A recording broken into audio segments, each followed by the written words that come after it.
Good morning. It's December 11th, and this is your daily brief in science. Here's everything you need to know. A groundbreaking find in Barnum. England suggests hominins used controlled fire as far back as about 350,000 years ago, based on repeatedly heated soil, burned stone tools, and 2 iron pyrite fragments capable of sparking. The study argues this indicates deliberate fire use rather than natural fires, after 4 years of work to show heating came from regular fire and to rule out alternative causes. Researchers say the discovery has wide implications for human evolution, including cooking, protection, climate adaptation, social organization, and culture development.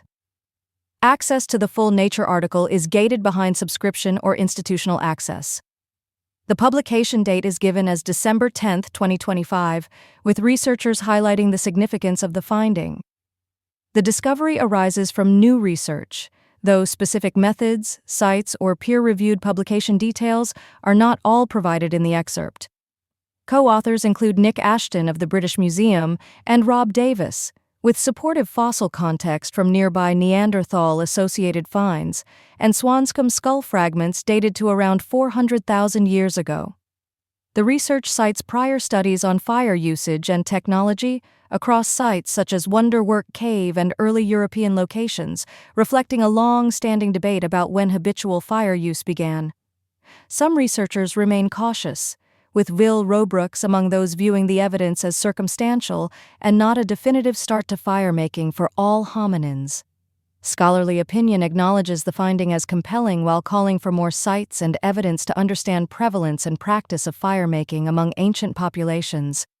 The Nature paper, led by Nick Ashton, is titled Les plus anciennes preuves de fabrication du feu and marks a milestone in understanding early fire management in Britain.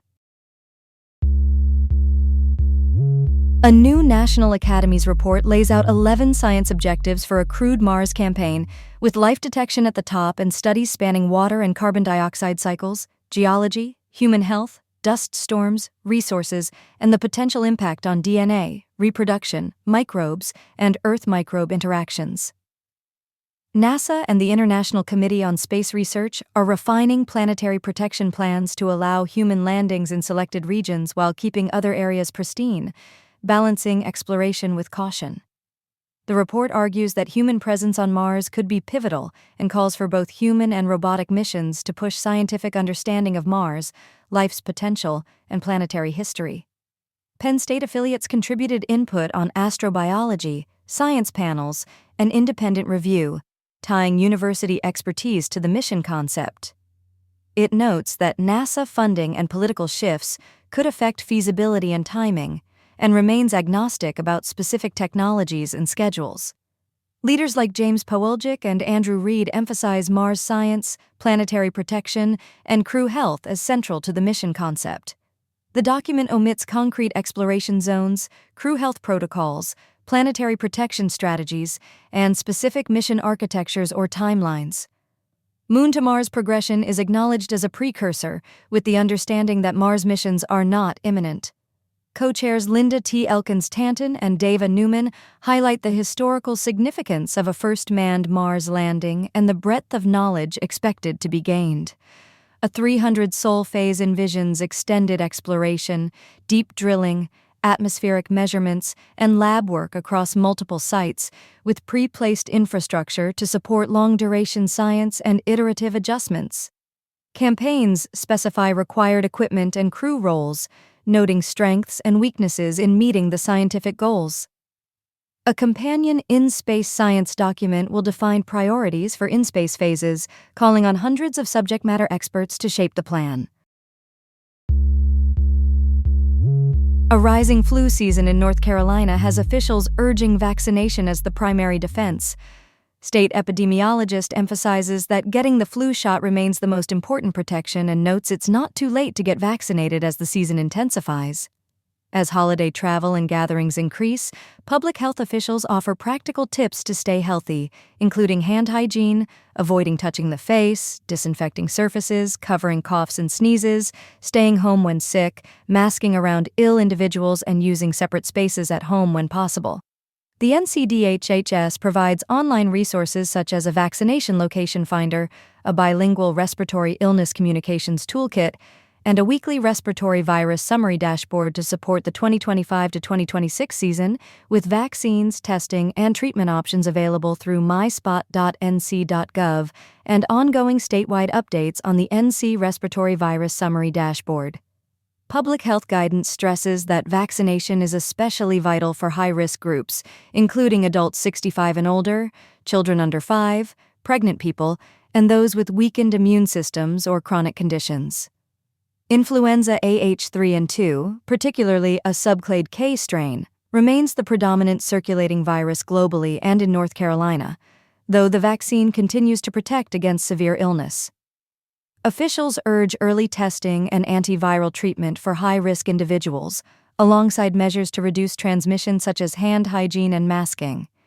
Statewide flu activity is rising, with 3 new deaths this week bringing the season total to 9, while pediatric deaths remain at 0. The current season's flu-related deaths in North Carolina set a new state record since 2009, reaching 542 fatalities so far. Public health messaging highlights the role of holiday travel in the surge and reinforces the need for vaccination and preventive practices during this period.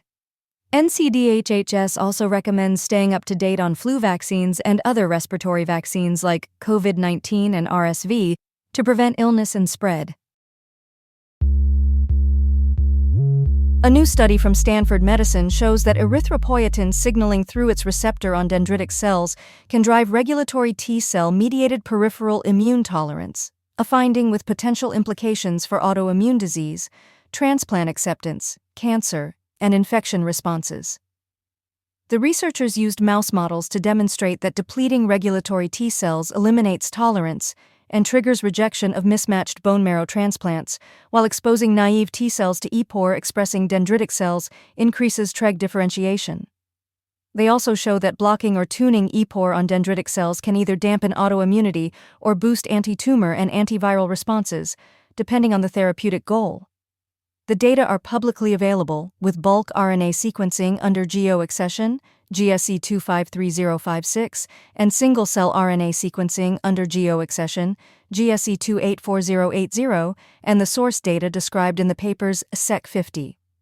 Published in Nature and led by Edgar Engelman with Zhangye Zhang from Stanford Medicine, the study sits within a broader immunology literature on dendritic cell biology, tolerance, cross-presentation, and cancer immunity. The work references dendritic cell ontogeny, tolerogenic pathways, cross-presentation mechanisms, and cancer immunology to support its analysis, with the research set for publication on December 10, 2025. Implications span cancer therapy, autoimmune disease treatment, and transplant tolerance, though the current findings are in mouse models and require translation to humans.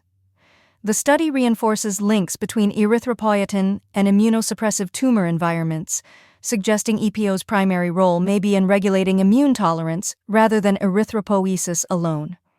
Taken together, this positions EPO as a potential master immune regulator with broader functions beyond red blood cell production. Related RNA sequencing analysis tools are publicly available, with bulk data scripts on GitHub and single-cell RNA sequencing analysis scripts on another GitHub, and processed data hosted on Synapse.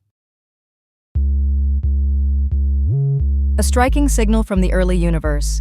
The galaxy GS3073 shows an extreme nitrogen-to-oxygen ratio that points to primordial, ultramassive stars and population 3 origins. New observations from the James Webb Space Telescope provide what researchers call the first direct evidence of population 3 stars, with masses between about 1,000 and 10,000 solar masses formed from primordial hydrogen, helium, and trace lithium. This chemical fingerprint helps explain how supermassive black holes could form so early after the Big Bang. The study, led by the CFA and the University of Portsmouth and published in the astrophysical journal Letters, builds on prior predictions that such massive primordial stars could form in turbulent cold gas streams. Lead researchers Daniel Whalen and Devesh Nandal describe the finding as solving a 20-year cosmic mystery and confirm observational evidence for monster stars in the cosmic dawn. In these stars, helium burning creates carbon, which fuels a hydrogen-burning shell, enabling the CNO cycle to produce nitrogen that is mixed and shed into the surrounding gas. Models of evolution and nucleosynthesis for these ultramassive stars show this nitrogen production and subsequent enrichment of the circumnuclear environment. The work, detailed in the Astrophysical Journal Letters, 2025, links 1,000 to 10,000 solar mass population 3 stars to the nitrogen excess in GS 3073 at a redshift of about 5.55. Since JWST began operations, the discovery helps address the puzzle of unusually massive black holes in the early universe by identifying massive stellar progenitors. The monster stars likely collapse directly into very massive black holes rather than exploding, potentially leaving the actively feeding black hole observed in GS 3073.